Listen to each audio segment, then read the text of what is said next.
dan juga kepada yang telah meluangkan waktunya untuk hadir di acara ngopi atau ngobrol sambil baca Al-Kahfi. Puji syukur kita panjatkan kepada kehadirat Allah Subhanahu wa Ta'ala, karena hanya dengan rahmat dan nikmat karunia-Nya lah kita semua dapat berkumpul pada acara kali ini. Tak lupa salawat serta salam kita curah limpahkan kepada junjungan alam Habibana wa Nabiyana Muhammad Sallallahu Alaihi Wasallam yang telah memberikan syafaatnya kepada kita hingga akhir zaman. Baik, Akang Teteh semuanya, sebelum kita memasuki pada rangkaian acara pertama, izinkan saya untuk memperkenalkan diri terlebih dahulu. Perkenalkan, saya Rafa Yunia, mahasiswa Fakultas Hukum Universitas Pajajaran angkatan 2022, sekaligus yang akan menjadi Master of Ceremony dan yang akan memandu acara ini dari awal hingga akhir.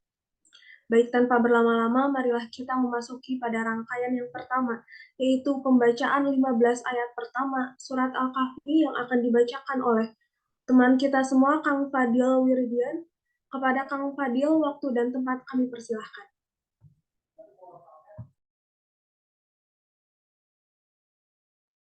Bismillahirrahmanirrahim. Assalamualaikum warahmatullahi wabarakatuh. Sebelumnya saya ingin ngecek dulu suara saya sudah masuk belum, Kang Teh? Masuk, Kang. Aman. Oke. Mungkin sebagai pembuka juga dan sebagai pengingat juga bahwa setiap majelis yang akan dibuka, kalau kita tidak mengucapkan sholawat, itu adalah majelis bangkai gitu. Makanya izinkan saya untuk mengucapkan sholawat. Allahumma sholli alaih. Oke, kita akan membaca mengenai Al-Kahfi. Saya akan mulai. A'udzubillahi minasyaitonirrajim. Bismillahirrahmanirrahim. Alhamdulillahilladzi anzala ala abdihil kitaba wa lam yaj'al lahu iwaja. قيما لينذر بأسا شديدا من لدنه ويبشر المؤمنين الذين يعملون الصالحات أن لهم أجرا حسنا ماكثين فيه أبدا وينذر الذين قالوا اتخذ الله ولدا ما لهم به من علم ولا إلى آبائهم كبرت كلمة تخرج من أفواههم يقولون إلا كذبا فلعلك بخيء نفسك على أثارهم إن لم يؤمنوا بهذا الحديث أسفا إن جعلنا ما على الأرض زينة لها لينبلوهم أيهم أحسن أملا وإن لجائلون ما عليها صعيدا جرزا أم حسبت أن أصحاب الكهف والرقيم كانوا من آياتنا عجبا إذ أول فتية إلى الحقف فقالوا ربنا آتنا من لدنك رحمة وهيئ لنا من أمرنا رشدا فضربنا على آذانهم في الكهف سنين عددا ثم بعثناهم لنعلم أي الحزبين أحصى لما لبثوا أمدا نحن نقص عليك نبأهم بالحق إنهم فتية آمنوا بربهم وزدناهم هدى وربطنا على قلوبهم إذ قاموا فقالوا ربنا رب السماوات والأرض لندعو من دونه إلا هل قد قلنا إذا شططا هؤلاء قومنا اتخذوا من دونه آلهة لولا يأتون عليهم بسلطان بين فمن أظلم ممن افترى على الله كذبا Sadaqallahul azim. Eh, saya alihkan lagi kepada moderator. Terima kasih.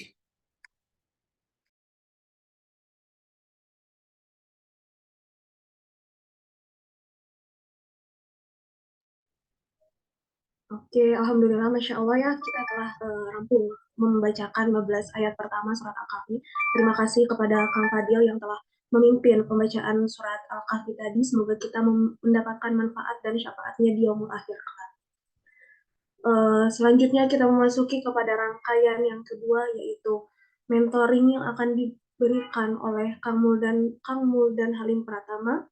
Namun sebelum itu izinkan saya untuk membacakan CV beliau kepada operator. Boleh untuk di-share screen.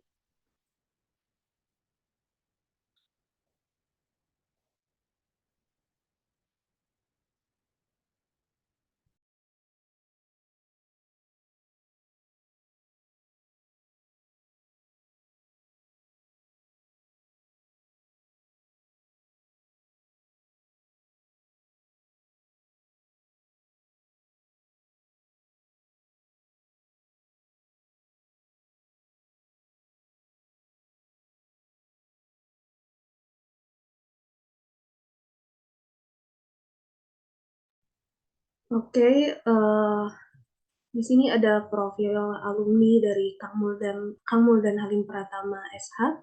Beliau merupakan mahasiswa atau alumni Fakultas Hukum Universitas Pajajaran angkatan 2016 dan dengan periksa hukum tata negara dan lulus dengan gelar pujian.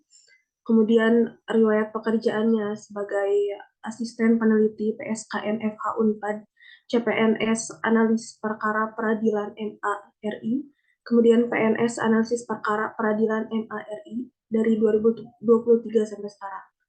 Bisa teman-teman lihat pengalaman dari Kang Muldan ini begitu banyak ya, dari organisasi beliau aktif mengikuti dari BEM, kemudian Gamasis, dan lain-lain. Selanjutnya, mungkin untuk pembacaan CV bisa teman-teman lihat sendiri. Kepada operator, boleh mungkin untuk di stop share screen saja dan kita mulai kepada acara inti, yaitu pemberian materi kepada Akang Teteh dan teman-teman semuanya. Dimohon untuk memperhatikan, dan kepada Kang Muldan, waktu dan tempat kami persilakan. Baik, atur nuhun Rafa. Assalamualaikum warahmatullahi wabarakatuh. Selamat sore teman-teman. Suara saya terdengar kah? Selamat sore Kang, terdengar aman. Suara ya. Oke, alhamdulillah nahmaduhu wa nasta'inuhu wa nastaghfiruh wa na'udzu billahi min syururi anfusina wa min sayyiati a'malina. May yahdihillahu fala mudilla lahu. Asyhadu an la ilaha illallah wa asyhadu anna Muhammadan abduhu wa rasuluh.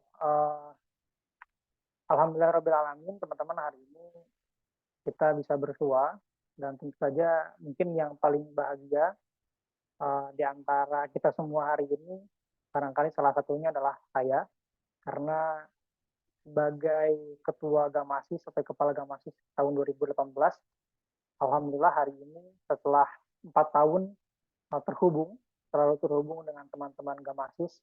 Selepas saya dimisioner di tahun 2018 hingga 2019, saya ternyata masih bisa terhubung dengan Akang Teteh sekalian. Hari ini angkatannya Kang Regan, ya, angkatannya Kang Regan. Jadi saya betul-betul bahagia karena bisa terhubung dengan 5 generasi selepas saya secara berturut-turut. Secara pribadi, saya sendiri selalu punya azam untuk minimal terhubung sampai 7 generasi selepas saya, dan saya selalu bilang kepada ketua-ketua Gamasis, kepala-kepala Gamasis selepas saya, bahwa minimal kalian harus terhubung dengan 7 Gamasis, 7 kepala Gamasis, 7 generasi Gamasis setelah kalian demisioner. Jadi moga-moga di prakata yang saya sampaikan di awal ini juga bisa ditangkap ya oleh Kang Regan ya, dan tentu saja kawan-kawan untuk kemudian bisa terhubung ke depannya sampai generasi-generasi berikutnya gitu. Nah, teman-teman sekalian, hari ini saya diberikan kesempatan untuk mungkin sekilas ya kita membahas dalam proses mentoring yang singkat ini. Tentu saja saya tidak bisa memaparkan materi sedetail itu, tapi kita coba ulik, kita cari-cari di permukaannya dulu untuk kemudian memantik kita untuk bisa terpantik untuk lebih bersemangat lagi ke depannya untuk bisa belajar dan bisa membagi waktu terkait dengan perkuliahan dan juga waktu untuk belajar agama. Saya terhubung dari Kabupaten Sintang, teman-teman, di Kalimantan Barat, karena saat ini saya dinas di Pengadilan Negeri Sintang sebagai analis perkara peradilan. Jadi selama nanti saya mengemukakan, saya membicarakan terkait dengan materi yang saya sampaikan, jika memang nanti ada gangguan atau kendala suara, nanti silahkan langsung diinterupsi saja ya, kawan-kawan ya. Oke, saya mulai. Mungkin boleh dibantu dari panitia untuk menampilkan slide-nya yang pertama.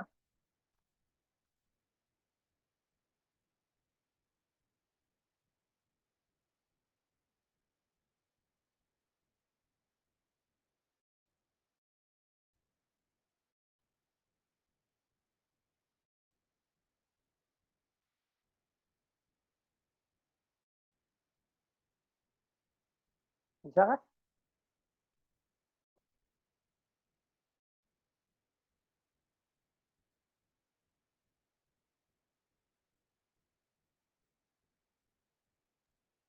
Oke, sekedap Kang. Mangga. Ini teman-teman posisi kuliah udah semuanya ke kampus kah, offline atau masih hybrid? Kita udah hampir semuanya offline sekarang, tapi ada aja sih hybrid-hybridnya, tergantung dosennya. Tapi secara reguler sudah offline ya, sudah ke kampus lagi berarti ya? Benar-benar. Oke, saya mulai ya. Jadi kemarin saya diberikan power ya, of reference, itu ada 3 poin gitu ya. Yang saya highlight 2. Ya. Yang pertama adalah bagaimana kemudian kita bisa menjadi muslim yang terpelajar, dan yang kedua adalah bagaimana kemudian kita bisa membagi waktu antara kuliah dengan ngaji gitu ya, dengan ngaji. Nah, hanya memang saya lebih tertarik untuk sedikit lebih banyak mengulik terkait dengan pembagian waktu antara kuliah dengan mengaji gitu ya, dibanding yang pertama. Yang pertama terkait dengan muslim terpelajar, karena bagi saya keterpelajaran seorang muslim itu nanti akan merupakan resultan dari bagaimana kemudian aktivitas dia untuk kuliah dan mengaji selama masa perkuliahannya itu dia jalani gitu. Nah, di sini saya beri judul kiat membagi waktu kuliah plus ngaji ya teman-teman. Kiat membagi waktu kuliah ditambah ngaji. Jadi bukan kiat membagi waktu kuliah dengan ngaji dalam arti saya tidak ingin menyampaikan kepada teman-teman seolah-olah kemudian antara kuliah dan ngaji ini menjadi terpisah gitu teman-teman ya. Tapi kuliah plus ngaji itu adalah satu kesatuan, satu lingkaran, satu visi yang kemudian teman-teman harus lakukan bersama-sama, bukan kemudian dibagi kemudian terpisah, ini kuliah ini ngaji gitu ya. Maka di sini saya sampaikan kuliah plus ngaji gitu ya. Next.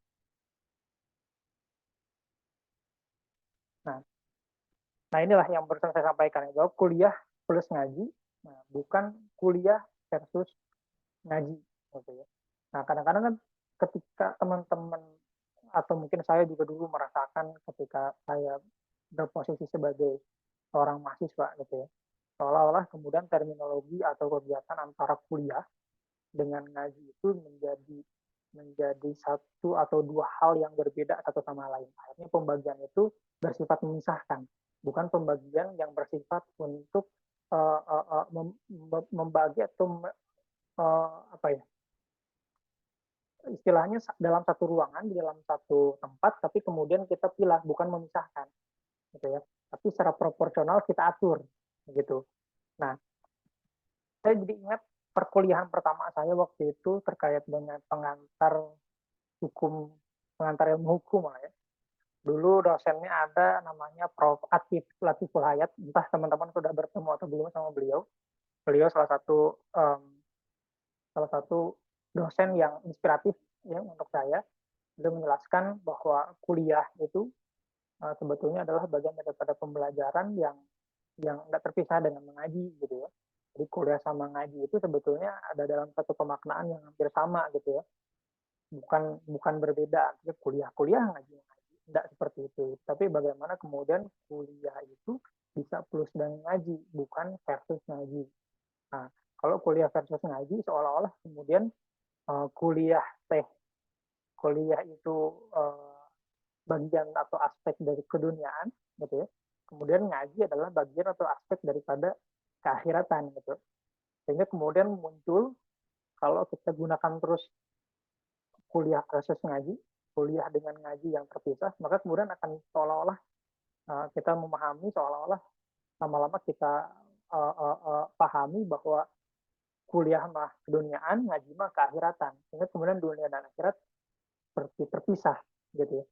Padahal tidak seperti itu gitu. Bagi seorang muslim seharusnya antara dunia dan akhirat itu tidak terpisah, tapi saling melengkapi gitu ya. Karena tidak pernah bisa tidak pernah akan bisa dicapai akhirat tanpa kemudian kita bisa mengelola dunia yang baik juga gitu ya. Bagaimana kita bisa mencapai akhirat kalau kita tidak bisa mengelola dunia gitu ya. Maka kemudian sisi duniawi dan sisi ukhrawi dalam konteks hari ini, kuliah dan ngaji, maka kuliah dan ngaji ini harus diberikan kata sambung plus ya, bukan versus. Itu yang kemudian ingin saya sampaikan pertama-tama kepada teman-teman semua, bahwa kuliah itu bukan versus ngaji ya. Waktu kuliah bukan berarti harus mengurus waktu ngaji, dan waktu ngaji bukan berarti harus mengurus waktu kuliah, bukan ya. Tapi kuliah plus ngaji, bagaimana kemudian teman-teman bisa menemukan proporsionalitas untuk bisa menjalani keduanya gitu ya. Lanjut. Nah, kiat yang pertama ini saya singkat-singkat aja dan nanti mungkin bisa teman-teman elaborasi di sesi tanya jawab ya. Yang pertama-tama yang saya pahami ya, atau yang saya rasakan sejak dulu mahasiswa, dan tentu dengan membandingkan juga ya dengan kondisi setelah pasca kampus hari ini, bahwa yang pertama kali perlu disampaikan dan menjadi kiat untuk teman-teman bisa membagi waktu, itu bukan terkait dengan bagaimana pembagian waktunya. Ya. Berapa jam kuliah, berapa jam ngaji, kemudian kapan teman-teman kuliah, kapan teman-teman nugas, kapan teman-teman ngaji. Bukan seperti itu. Ya. Tapi yang pertama kali adalah bagaimana kemudian teman-teman menyadari visi. Ya. Menyadari visi teman-teman hidup di dunia. Ya. Karena fase kehidupan kampus adalah bagian daripada fase kehidupan teman-teman secara utuh. Ya. Nah, menyadari visinya itu penting. Karena visi nanti akan menuntun teman-teman dan membimbing teman-teman dan akan mempertahankan teman-teman di setiap langkahnya teman-teman kemudian ke depan. Seperti apa. Dan apa sih visi? Ya, apa sih visi kita hidup? Selain tentu, apa sih tujuan kita hidup? Ya tentu untuk beribadah. Gitu ya. Tapi kemudian kita bisa melihat ya ke dalam Quran surat Al-Baqarah ayat 200 ya kalau saya tidak salah. Di mana kemudian di sana 200 dan 201, yang atas 200 ya, di mana kemudian kita bisa melihat gitu ya, ada di antara manusia ya, ada di antara manusia yang kemudian dia berdoa, Rabbana atina fid dunya hasanah gitu ya. Jadi ya Tuhan kami, berilah kami kebaikan di dunia gitu. Sementara di akhiratnya itu dia tidak berdoa. Ya, tidak mendoakan tentang kebaikan di akhiratnya. Maka apa kata Allah? Maka di akhirat dia tidak memperoleh bagian apapun. Gitu ya. Nah, di ayat berikutnya kemudian ada juga segolongan manusia yang kemudian memintakan keduanya. Ya. Dan mungkin teman-teman juga sudah hafal ya doa satu jagat, ya, doa yang insya Allah kita selalu sampaikan kepada Allah Subhanahu Wa Taala di setiap doa-doa kita selepas sholat dan atau selepas doa dimanapun.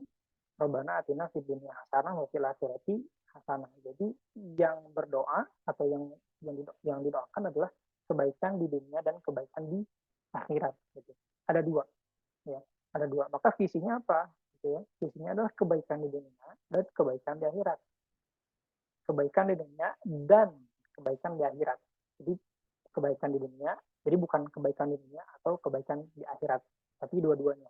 Karena kata hubungnya, kata sambungnya dan, gitu ya. Nah, dan ini apa berarti tidak terpisah, gitu.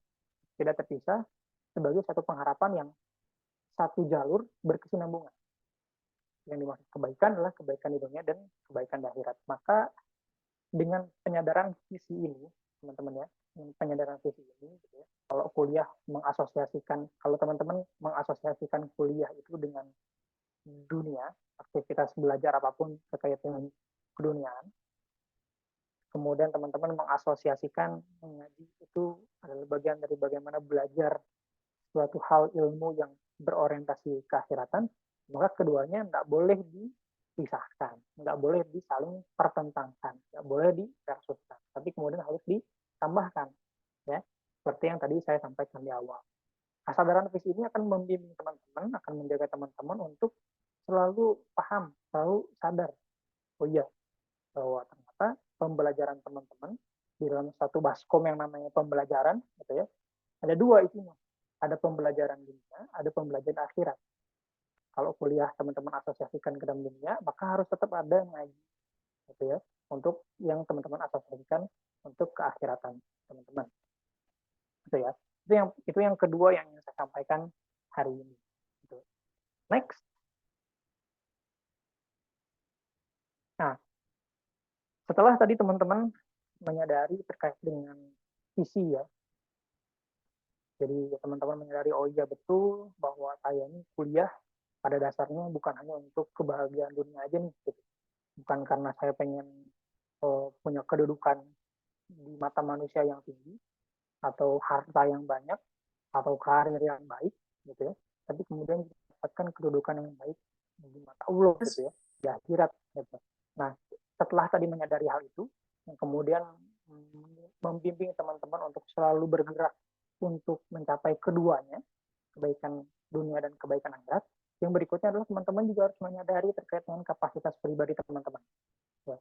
Ini yang dulu sering saya lihat dan sering saya amati, salah kaprah, gitu ya, salah kaprah terkait dengan kapasitasnya pribadi, kapasitas pribadinya teman-teman saya dulu, gitu, yang saya lihat, gitu ya.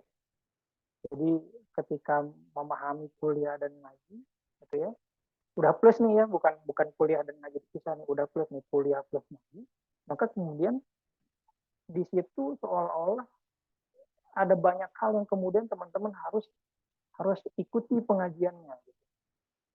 Nah, enggak ya, tapi teman-teman harus menyesuaikan pembagian waktu antara kuliah teman-teman, ya, kuliah teman-teman artinya misalnya sekarang di ilmu hukum, itu dengan pengajian yang teman-teman nanti ikuti.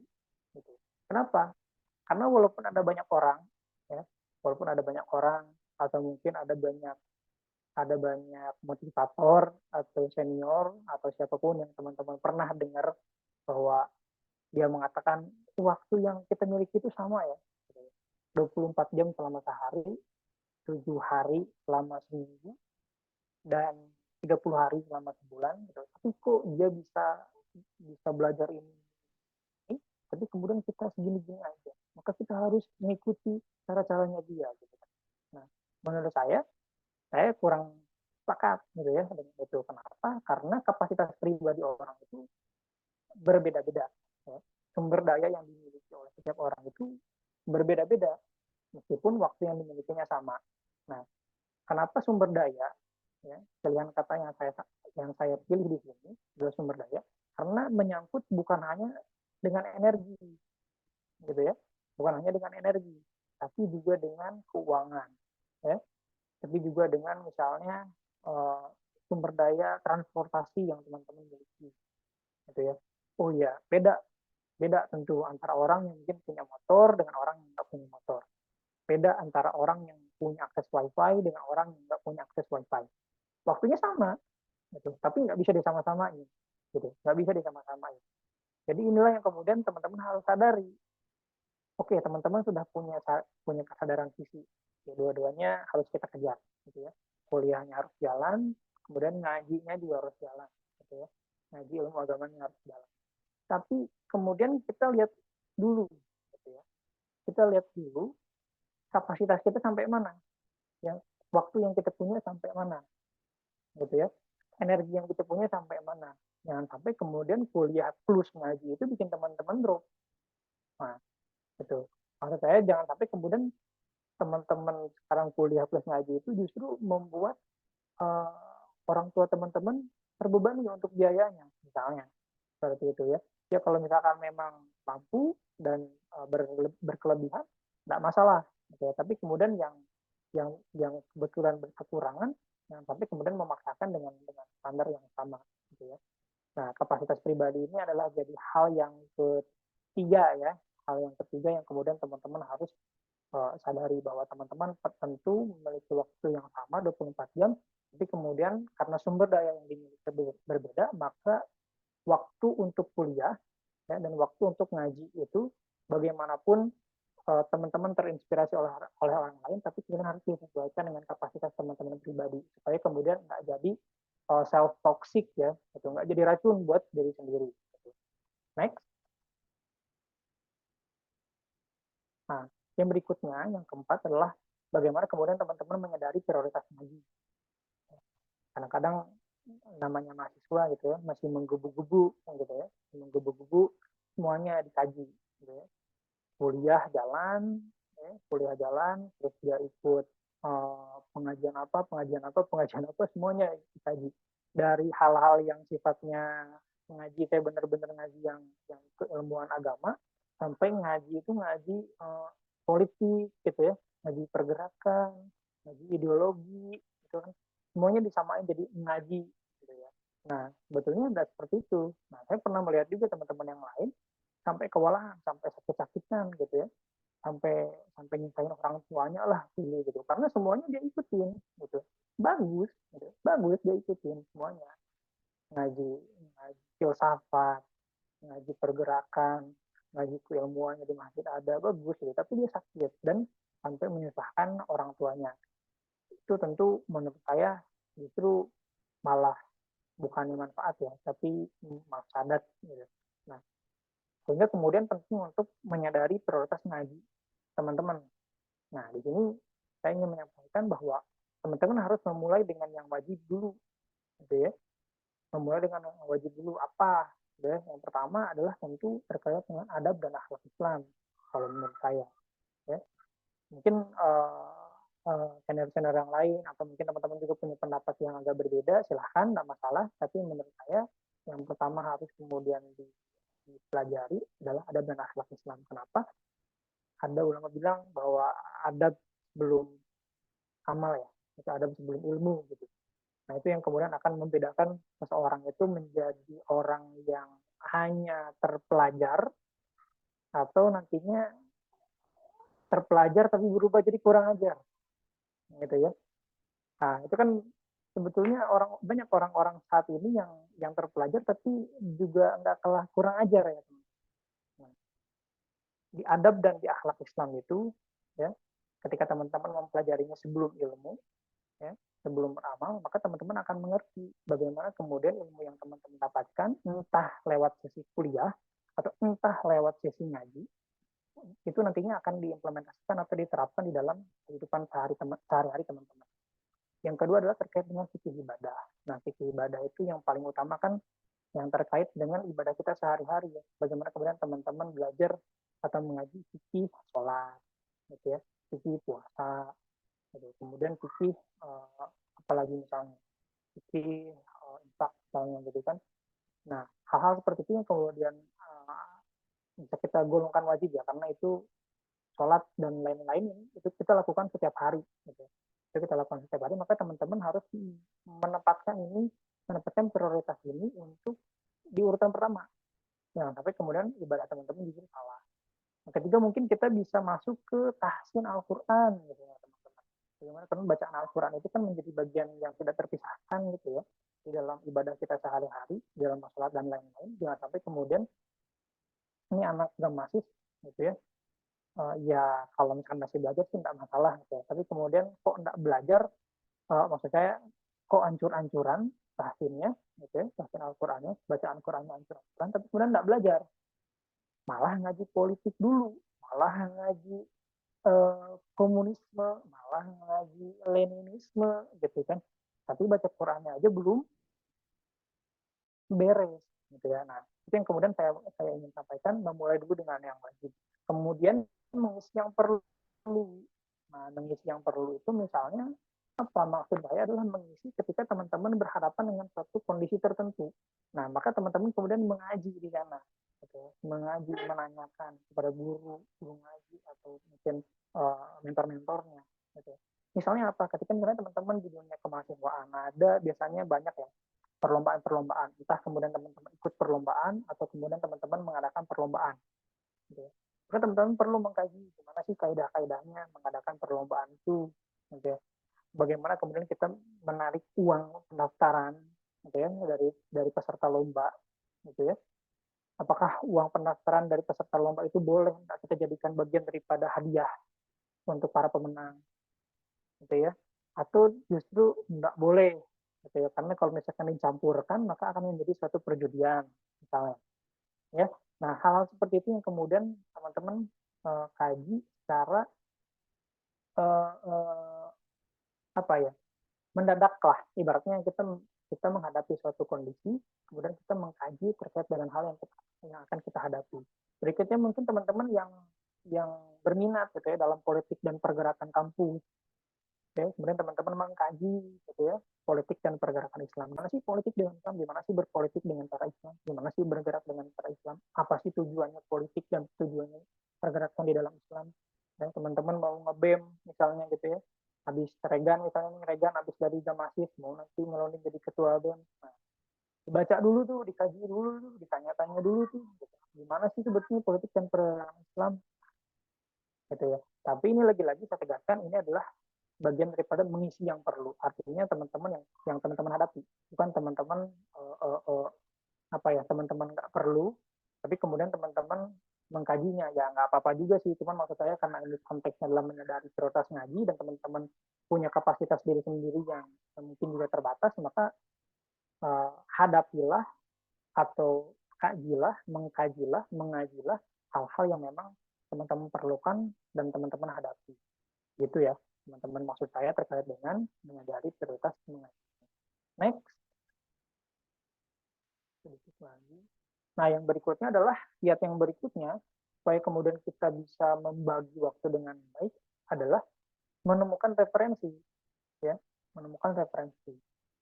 Jadi memang saya pun mengakui ya dulu waktu saya kuliah di rentang waktu 9 semester ya, saya waktu itu salah satu semester satu semester untuk lulus, jadi 9 semester saya belajar itu memang agak susah untuk kemudian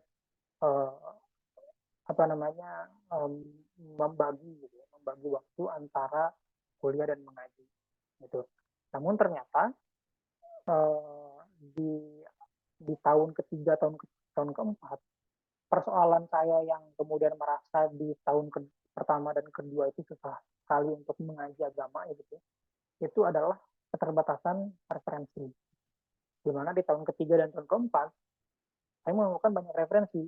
Oh ternyata ada ya, gitu. Oh ternyata ada ya ngaji di sini. Oh ternyata ada ya ngaji di tempat ini, hari ini, gitu ya. Waktunya pas dan tempatnya ada, gitu ya. Tempatnya deket, bisa dijangkau. Nah itu yang kemudian harus teman-teman cari ya referensi. Jadi referensinya ini terkait dengan waktu dan platform teman-teman mengaji. Gitu. Nah, saya rasa sekarang dengan dunia yang semakin hybrid, itu ada banyak banget platform dan ada banyak banget waktu yang kemudian teman-teman bisa sesuaikan. Di segi waktu misalnya teman-teman bisa milih gitu ya, apakah teman-teman akan ikut kajian yang sifatnya harian, pekanan, bulanan, ya. Biasanya kalau yang harian itu terstruktur ya. Nah, saya misalnya pernah dulu ikut ada namanya program Halakoh Silsilah Ilmiah, gitu. Kemudian ada juga program Tarbiyah Sunnah Learning, gitu ya. Nah itu dua yang pernah saya ikuti, tapi ada juga beberapa program yang ada ya selain itu harian dan hanya mungkin memakan waktu 5 sampai 10 menit lah di pagi hari gitu ya. Di pagi hari atau di sore hari gitu. Nah, itu bisa teman-teman ikuti. Dulu waktu saya kuliah, saya nggak tahu program itu. Makanya kemudian saya baru bisa belajar dan ikut program itu ya menjelang saya lulus gitu. Nah, itulah pentingnya referensi gitu. Itu hanya 2 contoh, tapi kemudian teman-teman nanti bisa cari program yang lain. Pekanan misalnya, pekanan itu biasanya tematik dan terstruktur. Nah, yang saya ikuti waktu itu ada namanya Sekolah Pemikiran Islam. Ya, teman-teman bisa catat, Sekolah Pemikiran Islam itu pekanan, tapi kemudian terstruktur. Jadi dari akidah dulu, gitu ya. Kemudian nanti masuk ke dalam konsep jahiliyah, gitu ya. Masuk ke dalam konsep ketuhanan, gitu ya. Di situ seru, teman-teman bisa ikuti dan insya Allah akan sangat bermanfaat untuk teman-teman untuk membedakan ya di dalam membedakan antara yang benar dengan yang batil dalam suasana yang kita sebut ghazul fikr ya, perang pemikiran. Nah, yang bulanan tentu tematik dan tidak struktur, biasanya tablik akbar. Yang hal seperti itulah yang kemudian biasanya ada bulanan diselenggarakan oleh teman-teman yang lain, mungkin dari Kamil dan dari yang lain. Itu juga bisa teman-teman kategorikan ke dalam agama gitu ya. Nah, platformnya tentu berkaitan dengan tempat dan alat. Nah, kalau sekarang offline, yang teman-teman harus hitung pertama adalah terkait dengan jarak, ongkos, dan partner belajarnya gitu ya. Dulu saya pernah semangat banget itu ikutan namanya dauman. Ya. Dauman itu daurah tahsin lah intinya. Daurah tahsin bersanad gitu ya. Daurah tahsin bersanad sama saya Hanofa dulu. Tapi nggak tamat karena saya salah perhitungan terkait dengan jarak dan ongkos dan partnernya. Waktu itu saya sendirian, jaraknya juga jauh, jadi dari Jatinangor, kalau teman-teman yang di Bandung tahu mungkin ada daerah namanya Geger Kalong. Nah, jadi dari Jatinangor ke Geger Kalong itu waktu itu sangat jauh dan ongkosnya juga lumayan untuk bolak-balik, dan ternyata itu di luar kapasitas saya yang tadi saya sampaikan gitu ya. Saya tidak menghitung itu dengan cermat, akhirnya waktu itu saya sempat nabrak motor, sempat jatuh dari motor dan nabrak, dan itu tentu sangat berbahaya ya. Itu sangat berbahaya dan akhirnya waktu itu saya putuskan untuk berhenti. Nah, itu yang kemudian tadi saya ingatkan di slide-slide sebelumnya, perlu juga untuk teman-teman mengukur kapasitas dari teman-teman. Kemudian ya online juga sekarang banyak ya, gitu. Ongkos dan target tentu terkait dengan data, paket internet dan lain-lain, itu harus teman-teman hitung. Dan yang penting di dalam platform online, tempat ngaji online itu adalah target. Jangan sampai kemudian teman-teman ikut kajian yang nggak ada targetnya. Karena kalau online kan dikembalikan lagi ke teman-teman sendiri. Gitu ya. Nah, kalau online makanya teman-teman harus mencari yang ada targetnya.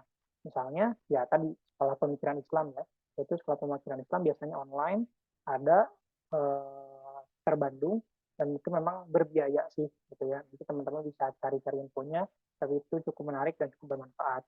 Next.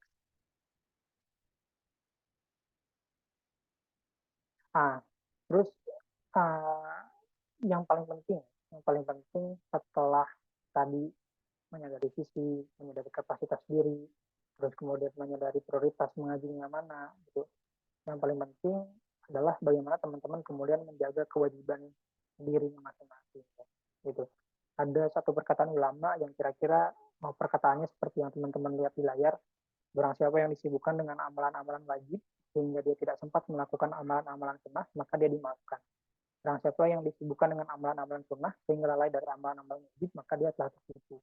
Nah, biasanya saya melihat banyak rekan-rekan mahasiswa yang justru berkobar-kobar semangatnya untuk hal-hal yang sunnah ya, misalkan ikut pergerakan, gitu ya, ikut organisasi dan lain-lain, tapi kemudian dia meninggalkan kewajiban-kewajiban ibadahnya, gitu. Sampai lupa sholat, gitu ya, sampai lupa sholat, lupa untuk pulang ya, ke rumah orang tuanya dan lain-lain. Maka di sini teman-teman harus betul-betul menjaga apa yang kemudian menjadi kewajiban dari teman-teman. Gitu. Jangan sampai kemudian melalaikan teman-teman dari hal-hal yang sifatnya wajib. Ya. Gimana teman-teman bisa bisa bisa memberikan kemanfaatan kepada yang lain, bagaimana teman-teman bisa mencapai visi yang tadi sempat saya sampaikan di awal, tapi kemudian teman-teman lalai terhadap yang wajib terhadap diri sendiri. Gitu ya. Nah, next, yang terakhir. Nah, ini mungkin kalau di dalam Tor ada satu pertanyaan, apa sih amalan yang bisa dilakukan ya untuk terus-menerus supaya kita bisa menjadi muslim atau mahasiswa muslim yang terpelajar gitu ya. Nah, apa yang bisa dilakukan secara terus-menerus adalah tajdidun niyah. Tajdidun niyah itu mengupdate niat hati. Ini simple gitu ya. Bagian daripada ibadah untuk kemudian memperbarui dan meluruskan niat kita. Karena sesungguhnya amal itu tergantung pada niatnya, sedangkan setiap orang akan mendapatkan sesuai dengan yang diniatkannya. Teman-teman tentu mengenal ya hadis arba'in yang pertama ini, dan bagaimana kemudian niat itu teman-teman bentuk di awal supaya lurus, dan kemudian bagaimana niat itu tetap teman-teman jaga supaya tidak bengkok di perjalanan. Bagaimana teman-teman kuliah, bagaimana teman-teman ngaji, itu dengan niat yang lurus, dengan niat yang benar gitu ya. Saya sering katakan sama teman-teman yang lain, ketika teman-teman memulai sesuatu, bukan hanya kuliah dan mengaji, tapi melakukan segala sesuatu, niatkan lurus, dan luruskan niat. Karena bagaimanapun manusia pasti ketemu hal-hal yang membengkokkan niat kita gitu untuk kemudian menjalani hal-hal yang kita lakukan gitu. Maka niatkan lurus, luruskan niat gitu. Next, nampaknya terakhir ya. Nah, itu mungkin sekilas ya yang bisa saya sampaikan, yang hal-hal yang dasar sifatnya sebelum teman-teman memikirkan sendiri ya. Kira-kira kapan saya harus kuliah, kapan saya harus ngaji, jam berapa jam, alokasinya berapa, itu saya tidak pernah tahu. Ya. Saya tidak pernah tahu. Karena yang paling tahu adalah diri teman-teman sendiri. Ya. Proporsinya Regan, proporsinya yang lain, proporsinya saya, itu pasti beda. Dan yang tahu kapan saya harus kuliah, kapan saya harus ngaji, itu ya saya sendiri. Kapan teman-teman ngaji, kapan teman-teman kuliah, yaitu teman-teman sendiri. Saya tidak bisa ikut cara teman-teman, teman-teman juga mungkin tidak cocok ikut cara saya. Jadi yang saya sampaikan tadi hanya highlight point yang kemudian teman-teman harus pikirkan dan pahami betul-betul, bahwa supaya pembagian waktu antara kuliah dan ngajinya itu bisa proporsional. Jadi teman-teman harus menyadari hal-hal yang saya sampaikan tadi ya, mulai dari visi misi sampai kemudian tadi terkait dengan meluruskan niat terus-menerus ketika perjalanan berkuliah dan perjalanan mengaji itu dilalui gitu ya. Itu mungkin yang bisa saya sampaikan. Selanjutnya dilanjutkan dengan sesi tanya jawab. Kalau misalnya masih ada waktu, silahkan saya kembalikan lagi ke moderator.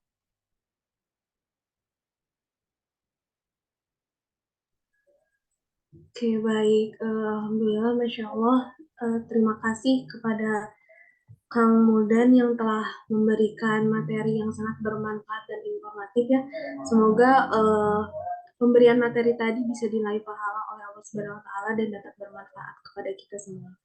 Baik, kepada teman-teman, kalau ada yang ingin bertanya boleh langsung saja menggunakan fitur raise hand.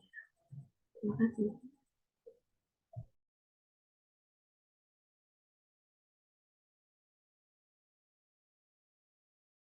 Oke, Kang Regan, boleh nih Kang. Berarti ini Kang Regan dulu, abis itu Kang Reza ya. Oke, langsung saja boleh unmute. Oke, hatur nuhun Rafa atas kesempatannya. Bismillah. Assalamualaikum Kang Muldan. Selamat sore. Semoga sehat selalu ya Kang ya. Salam kenal juga. Mungkin ini generasi kesekiannya dari Gamasis yang mencoba berkomunikasi lagi dengan para alumni, para former dari Gamasis. Punten Kang izin bertanya, karena sering juga ngobrol dengan Bang Rifki terkait bagaimana Gamasis dan lain-lainnya lah memang tidak sedikit ya untuk nge-mention para farmer terdahulunya, bagaimana sih perjuangan-perjuangan para farmer ingin minta apa ya, mungkin saran, motivasi, atau mungkin tips and trick aja gitu Kang. Karena kan kata Kang Rifki itu Kang Mulda juga selain aktif sebagai kepala Gamasis sempat mencoba menjadi BEM Kema nih Kang katanya. Nah pengen tahu gitu Kang, tips and triknya tuh bagaimana di tengah kesibukan kita, entah sebagai pemimpin organisasi atau mungkin sebagai pemangku jabatan yang cukup strategis tuh untuk mengatur jadwalnya selain aktif di perkuliahan, tidak meninggalkan akademik, juga tidak meninggalkan agama itu sendiri gitu Kang dalam belajar Islam. Apakah mungkin dari Akang ada tips and trick atau saran masukan atau mungkin motivasinya Kang? Pengen tahu gitu karena penasaran hebat juga gitu Kang. Kita tuh selain fokus dunia tuh tapi fokus akhirat juga dan balance gak meninggalkan salah satu di antara keduanya. Mungkin sekian sih Kang, hatur nuhun Kang. Oke, Kang Rejan. Saya jawab dulu ya, Rafa ya. Oke. Boleh, boleh, boleh, Kang. Iya, jadi dulu saya memang aktif ya di dalam organisasi-organisasi. Tapi kemudian kalau teman-teman perhatikan CV saya tadi ya, profil alumni, itu saya nggak gila organisasi. Saya nggak gila organisasi. Keaktifan saya yang paling utama di FH itu di Gamasis. Saya jarang banget ikut kepanitiaan yang lain. Ya, saya jarang banget ikut kepanitiaan yang lain. Yang saya ikuti kepanitiaan di FH Unpad itu cuman 2 atau 3 lah. Dan yang paling saya ingat itu adalah di Pajajaran Lauker. Nah, saya istiqomah di Pajajaran Lauker. Ada banyak banget kegiatan kepanitiaan di FH Unpad, tapi pusing, liar, repot. Kalau misalkan teman-teman ikutin semua. Gitu ya. Nah, ini bagian daripada tadi kesadaran pada kapasitas diri sendiri. Oh ya, saya sakit nih, kurang gering ya, loba-loba kegiatan gitu ya. Saya sakit nih kalau terlalu banyak kegiatan. Maka saya sadar diri, nggak ngambil banyak-banyak. Tapi saya ambil kegiatan kepanitiaan yang punya atensi cukup baik gitu ya. Dari awal saya di FH Pajajaran Lauker itu juga cukup baik. Dan kalau teman-teman lihat, saya di organisasi kampus itu di fakultas itu di Gamasis ya. Yang kedua itu di BEM Kema ya. Di BEM Kema saya nggak ikut UKMF, UKM atau apapun dan lain-lain nggak ada.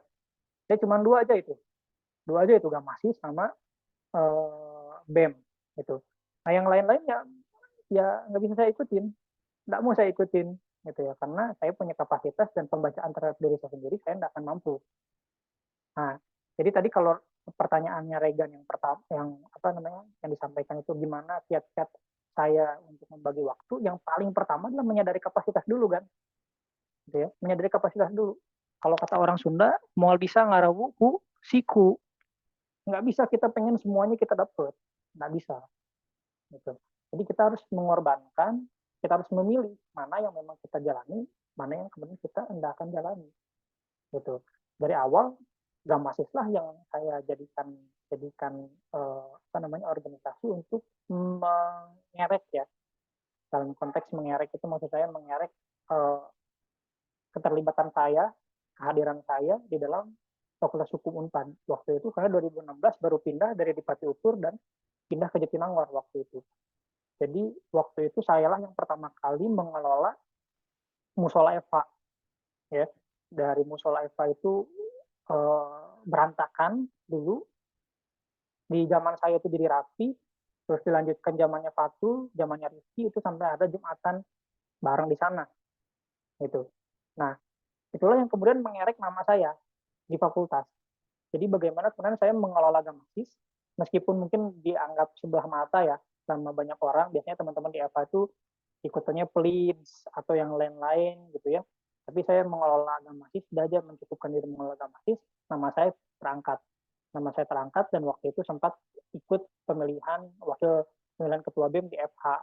Cuman waktu itu memang qadarullah kalah gitu ya.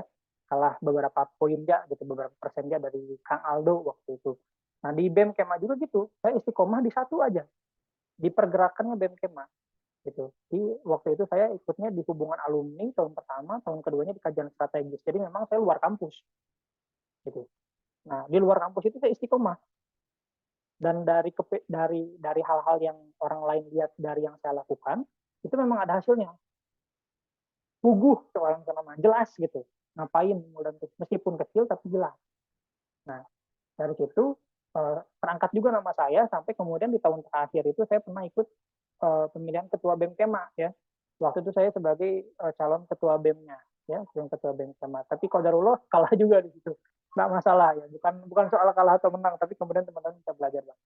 Di sela-sela itu semua teman-teman saya mengaji dengan teman-teman yang lain, dan biasanya saya mengaji itu selepas kuliah ya, selepas kuliah. Jadi selepas kuliah saya biasanya ngaji mungkin 2 jam lah, dari asar ke maghrib. Itu ada beberapa masjid di Jatinangor yang mengadakan kajian, saya ikut gitu. Atau saya juga ikut LPTQ-nya di Syamil ya, LPTQ-nya di Syamil saya ikut juga untuk tahsin dan lain-lain. Nah, kemudian juga ketika saya merasa saya nih keterbatasan jarak untuk saya jangkau, capek kalau saya ke masjid ini gitu, karena ada di Sayang gitu ya, tahu kan ya daerah Sayang gitu. Nah, ada di Sayang nih, jauh ke sana gitu ya. Saya komunikasi sama yang ngadain kajiannya untuk ngadain kajian di FH, di musola FH. Jadi ngajinya di situ. Itu waktu itu sempat ada kelas bahasa Arab tiap sore, hari Rabu lah. Jadi saya biasanya ngaji itu setelah kuliah ya, antara asar ke maghrib. Nah, dari maghrib sampai malam itu saya pergerakan di BEM gitu ya, di BEM. Nah, nanti pagi-pagi saya kuliah lagi gitu. Kuliah biasanya setelah kuliah baru nanti sore, gitu aja siklusnya. Tapi itu ketemu. Nah, makanya saya nggak mau ngomong soal siklusnya ya, soal gimana saya pembagian waktunya kayak gimana, karena siklus itu teman-teman sendiri yang tahu. Gitu. Mungkin Rega akan enak kalau misalkan belajarnya itu pagi-pagi sebelum kuliah. Gitu. Misalnya bisa jadi seperti itu. Gitu. Kalau saya sih enaknya dia menemukannya di sore hari waktu itu gitu, dan nggak lama-lama, itu cuma 2 jam lah, dari asar ke maghrib saya ngaji, habis itu rapat ya gitu lagi gitu. Jadi saya kura-kura puji-puji gitu. Kuliah ngaji, kuliah rapat. Yang jelas saya bukan kupu-kupu, bukan kuliah pulang gitu ya. Next, ada yang belum terjawab ya? Belum ya, Pegan? Cukup Kang, hatur nuhun Kang. Ya, ya. Mantap Lanjut. Kang. Oke, sekarang lanjut ke Kang Reza mungkin ya. Kepada Kang Reza boleh langsung unmute aja Kang. Oke, makasih Rafa. Ini sebelumnya terima kasih Kang Muldan yang udah sharing terkait dengan tadi pembagian waktu dan bagaimana waktu untuk kuliah dan untuk mengaji. Mungkin dari saya sendiri nggak terlalu banyak pertanyaan Kang terkait dengan mungkin sekarang lagi rame-ramenya. Mungkin udah dari lama sih eh, kayak ada suatu ayat ataupun surat di Al-Quran tuh yang emang bisa dibilang kayak wajib nih dibaca untuk mahasiswa ataupun orang yang sedang belajar gitu, misalnya dirutinin pagi setelah subuh baca Al-Waqiah ataupun setelah Isya baca Al-Mulk, kan itu sebagai rutin. Dan mungkin orang yang sharing itu di media sosial ataupun di manapun itu kan tujuannya baik ya, untuk kita biasa dirutin untuk mengaji, tapi mungkin ada beberapa yang emang tujuan untuk duniawi gitu kan, kayak misalnya Al-Waqiah kan biar kita rezekinya lancar, ataupun misalnya sekolahnya dilancarin, pembelajarannya cepat lurus, sukses dan segala macam, kan itu lebih ke duniawi. Nah, pertanyaan saya sendiri sih, apakah boleh gitu ya Kang, misalnya kita rutin ngaji tapi emang ngajinya tuh cuma Al-Waqiah sama Al-Mulk aja misalnya tiap hari, dan emang tujuannya memang ya namanya juga mungkin kita yang masih berpikir duniawi gitu kan, nggak berpikir lebih jauh lagi, padahal kan banyak syafaat yang lebih banyak yang lain selain itu. Nah, apakah boleh gitu ya Kang? Mungkin gitu aja pertanyaan. Terima kasih Kang.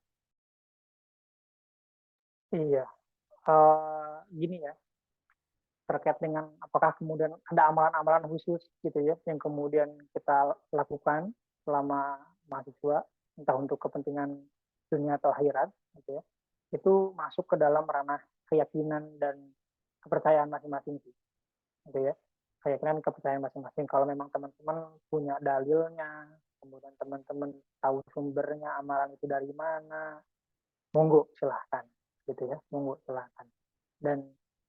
nggak salah juga. Kalau misalkan memang mau itu aja juga sama-sama juga baca Quran kan, gitu ya. Mau itu aja juga sama-sama baca Quran. Tapi jangan sampai kemudian teman-teman menyalahkan ke teman-teman yang lain yang ternyata tidak mengamalkan apa yang teman-teman amalkan itu. Gitu. Dan jangan sampai kemudian membatasi, ya, membatasi bahwa yang harus diamalkan itu adalah ya misalnya Ar-Rahman dan Al-Waqi'ah aja gitu kan, atau Al-Mulk dan Al-Waqi'ah aja gitu kan. Nah, jangan sampai kemudian teman-teman membatasi.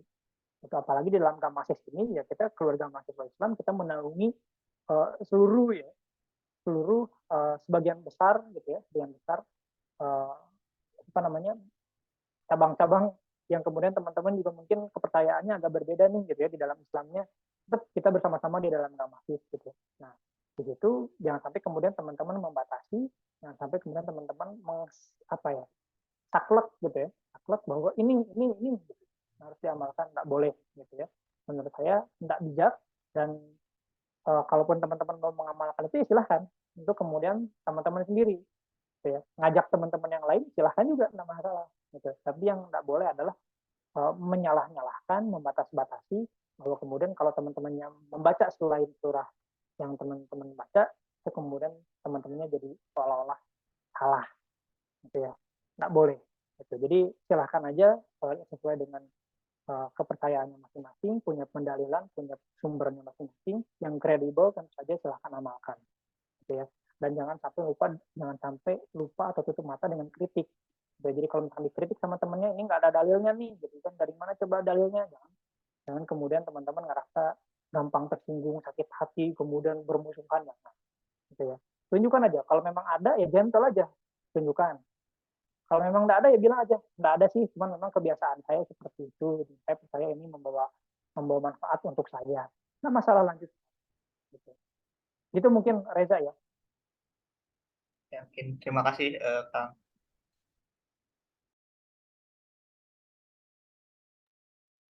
Monggo, selanjutnya. Oke, selanjutnya dari Kang Fadil nih, boleh pada Kang Fadil untuk langsung unmute aja. Oke, baik. Terima kasih kepada Kang Wildan atas pematerian yang sangat informatif sekali dan membuka wawasan mengenai prioritas dan sebagainya gitu. Dan tadi saya sedikit fun fact, Kang. Saya ngelihat CV Akang dan pengalaman organisasinya hampir serupa dengan saya. Saya anggota BMFH Departemen Kastrat, dan juga mau masuk juga nih ke PKHTN gitu, tertarik dengan PKHTN gitu. Karena gini ya Kang, saya ngedengar sering banyak isu-isu tentang PKHTN tuh katanya lulusnya lama gitu ya Kang. Ini sering banget ngedengar gitu di perkuliahan gitu. Dan juga kan kalau HTN sendiri itu kan selalu berkaitan dengan pergerakan ya Kang. Jadi apa ada tipsnya nggak Kang? Kalau misalkan nanti masuk PKHTN kita bisa seimbang antara pergerakan dengan pendidikan agamanya juga. Terus kayak yang keduanya mungkin apa ada tips dan trik juga Kang? Kalau misalkan kita tuh niat inal amalu binniyah tadi ya Kang. Ibaratnya niat kita untuk kuliah itu untuk belajar gitu. Kadang tuh suka terselip di pikiran tuh kadang tiba-tiba mau masuk Tiki yang memang nanti prospek kerjanya biar uangnya banyak, mau masuk pidana biar banyak dan sebagainya. Tapi dipikir-pikir dalam hati itu memang niatnya tuh masuk ke sini untuk belajar gitu. Memang yang harusnya memang dicari itu yang memang kesukaan gitu ya Kang. Ada tips dan triknya nggak kan biar untuk menuntut ilmu tuh niatnya tidak berbelok menjadi orientasinya kepada materi saja gitu. Mungkin segitu Kang. Terima kasih. Oke, menarik ya pertanyaannya gitu. Pertama yang tadi saya highlight, tidak ada hubungannya antara PK, ya PK yang dipilih dengan waktu ngaji. Oh ya Fadil ya. Jadi memang walaupun teman-teman milih PKHTN yang katanya killer dan lain-lain, ya, sibuk dan lain-lain, itu tidak ada pengaruhnya gitu ya dengan kemudian porsi teman-teman mengaji. Ngaji mah balik lagi aja sama kemudian keinginan teman-teman, visi teman-teman, punya visi enggak untuk ngaji, butuh nggak untuk ngaji gitu ya. Kalau udah ngerasa nggak butuh pasti berhenti ya. Makanya kemudian visi untuk mengaji itu jangan ditempatkan pada hal-hal yang sifatnya sementara. Nah, saya mah pengen ngaji supaya dipuji ini, saya mah pengen ngaji karena biar deket sama cewek yang ini apalagi ya, Jangan sampai gitu. Karena innamal a'malu binniyat, kalau diterusin hadisnya itu kelihatan nanti siapa yang mengejar Allah, gitu ya. Siapa yang mengejar ridho Allah akan mendapatkan ridhonya. Siapa yang mengejar dunia atau wanita yang diinginkannya, maka dia akan mendapatkan dunia dan wanita yang diinginkannya aja, kata Allah. Ya, di dalam hadis itu kan seperti itu ya. Nah, jadi pemilihan khususan ya, dengan kemudian porsi untuk belajar agama sama sekali tidak ada kaitannya sebetulnya.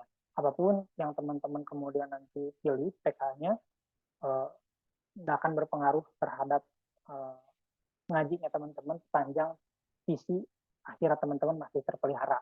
Itu yang pertama yang saya sampaikan ke teman-teman dulu, gitu ya. Nah, kemudian bagaimana tadi pertanyaannya adalah bagaimana supaya kemudian niat kita ini bisa tetap istiqomah gitu ya. Belajarnya bukan cuman supaya nanti apa tadi uangnya banyak, berarti gitu ya, karirnya jelas, gitu ya. Nah, lagi-lagi saya ingin mengingatkan sama teman-teman, jangan memisahkan antara dunia sama akhirat. Ya. Jangan memisahkan antara dunia sama akhirat. Nah, dan itu sama sekali nggak ada hubungannya sama pemilihan khususan. Dan benar kata Fadil tadi ya, kata Fadil, yang teman-teman harus pilih adalah apa yang kemudian teman-teman minati. Gitu.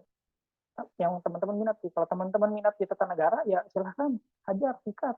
Teman-teman di perdata, sikat. Teman-teman di fikih, sikat. Gitu.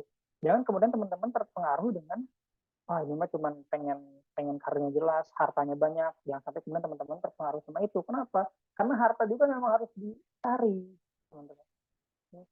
Gimana teman-teman mau naik haji kalau teman-teman miskin? Ya kan? Mohon maaf ya, maksudnya agak frontal, tapi memang seperti itu kan? Gitu. Gimana teman-teman akan berinfak, teman-teman akan menolong orang banyak kalau teman-teman nggak punya uang, gitu ya. Kalau teman-teman nggak punya uang, maka ya kejar. Maka tadi saya bilang akhirat itu, ya, insya Allah akan didapatkan ketika teman-teman juga berhasil mengelola dunia. Kalau teman-teman nggak bisa berhasil mengelola dunia, gimana teman-teman bisa mencapai akhirat? Kan ada ya perkataan gitu ya, bahwa dunia adalah sarana menuju akhirat. Sarananya aja teman-teman nggak dapet, gimana menuju sana? Gitu ya. Nah, itu yang saya sampaikan. Jadi silahkan ya, maksud saya kalau misalkan pengen KHTN karena kemudian bergerak di dalam idealisme dan lain-lain, silahkan gitu ya. Tapi itu sama sekali tidak bisa, apapun PK-nya tidak bisa apa ya, jangan sampai kemudian teman-teman atau Fadil pisahkan dengan visi-visi Islamnya. Oke, saya pengen KHTN, saya pengen tahu gitu ya gimana sih tata negara yang baik itu. Benar nggak ya ada apa namanya, ada isu kita harus mendirikan, memformalisasi hukum Islam, mendirikan negara Islam, gitu ya. Bener nggak ya, gitu kan, kayak gitu. Silahkan masuk di dalam tata negara, gitu ya. Lihat, waktu itu ada teman-teman yang lain mungkin sempat waktu itu ada, waktu di zaman saya itu ada mungkin dari teman-teman dari Hizbut Tahrir misalnya gitu ya. Itu bukan mengecilkan satu sama lain, enggak, tapi dalam kajian akademis silahkan dipelurkan di mana kemudian undang-undang yang kemudian ditawarkan oleh Hizbut Tahrir misalkan ya, itu seperti apa gitu ya, undang-undang kenegaraannya. Kemudian dengan konteks keduniaan sekarang ya, maksud saya dengan teori-teori yang ada sekarang apakah masih relevan atau tidak. Sehingga kemudian tataran-tatarannya bukan rasa tidak suka, bukan. Tapi karena kita ngaji sama-sama gitu ya, kita berasal dari rahim yang sama, kita dingin duduk sama-sama. Kalau misalkan memang tetap setuju dengan negara Islam, silahkan, tidak masalah, gitu kan, tidak masalah. Gitu. Tapi kemudian prakteknya gimana?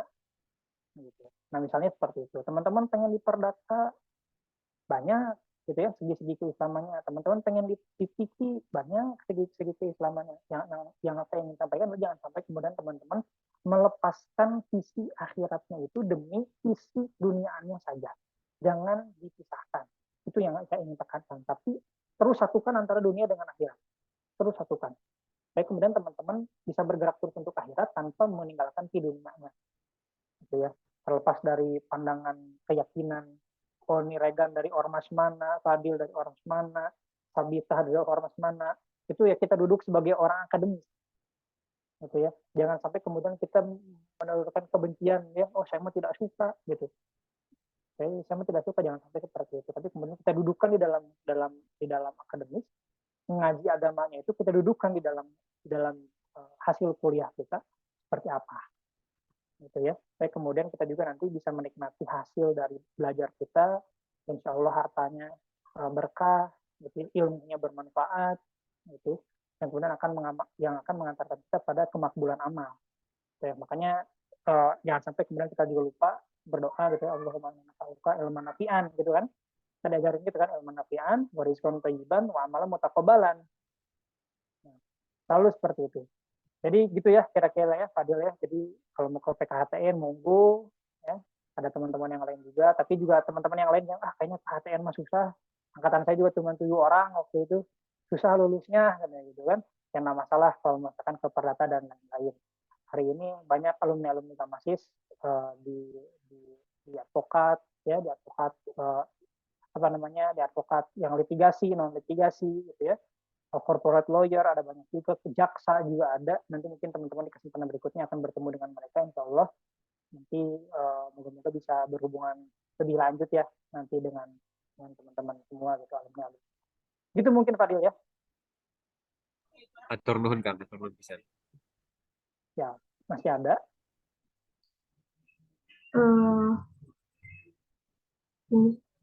Mungkin untuk sesi tanya jawab ini bisa selesai ya Kang, soalnya dilihat udah cukup dari penanya dan nggak ada yang mau nanya lagi gitu.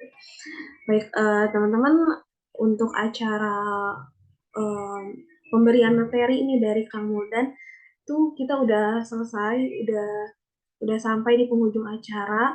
Tapi sebelum benar-benar ditutup acara kita kali ini, mengingat minggu depan kita semua udah mulai melaksanakan ujian akhir, alangkah baiknya nih kita melakukan doa bersama agar dalam pengerjaannya kita diberikan kelancaran dan kemudahan oleh Allah Subhanahu wa Ta'ala. Dan doa bersama ini akan dipimpin oleh Kang Ihsan. Kepada Kang Ihsan, waktu dan tempat kami persilahkan. Terima kasih. Bismillahirrahmanirrahim. Assalamualaikum warahmatullahi wabarakatuh. Baiklah, Kang Ustadz Muldan dan teman-teman semua, marilah kita mengangkat kedua tangan kita seraya bermunajat kepada Allah Subhanahu wa Ta'ala demi kelancaran UAS dan keberkahan majelis pada sore hari ini. Na'udzubillahi minasyaitonirrajim. Bismillahirrahmanirrahim. Allahumma sholli ala sayyidina Muhammad wa ala ali sayyidina Muhammad.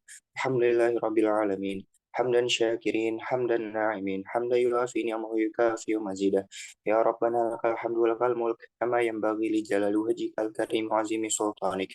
Allahumma sholli ala sayyidina Muhammad wa ala ali sayyidina Muhammad. Allahumma a'inna ala dzikrika wa syukrika wa husni ibadatik. Allahumma ighfir lana dhunubana wa li walidina warhamhum kama rabbawna shighara wa li jami'il muslimina wal muslimat wal mu'minina wal mu'minat al ahya'i minhum wal amwat innaka ala kulli syai'in qadir.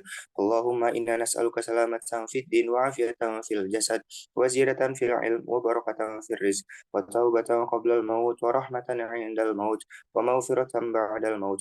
Allahumma hawwin 'alaina fi sakaratil maut wan najata minan nari wal afwa 'indal hisab. Allahumma aftah bainana wa baina qaumina bil haqq wa anta khairul fatihin. Allahumma la sahla illa ma ja'altahu sahla wa anta taj'alu sa'ba idza syi'ta sahla.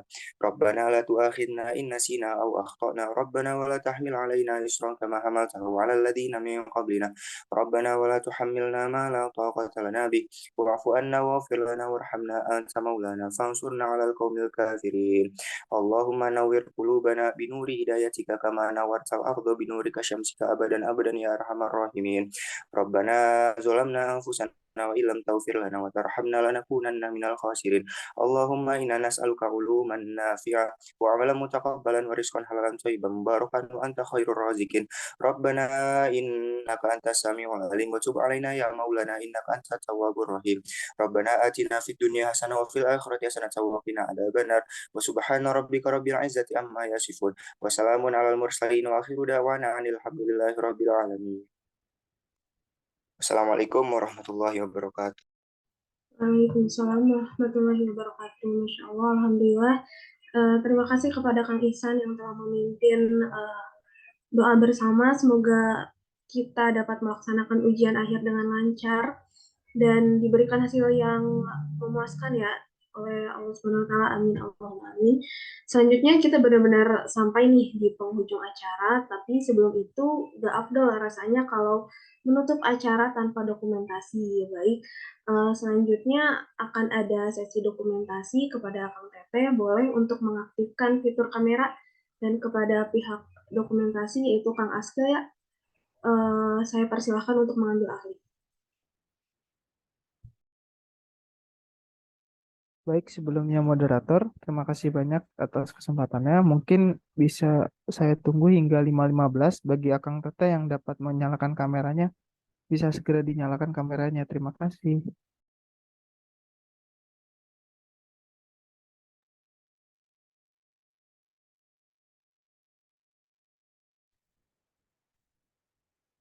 So, ya mungkin sambil menunggu teman-teman membuka kamera ya, saya ingin menyampaikan terima kasih kepada teman-teman sudah mau terhubung dengan saya.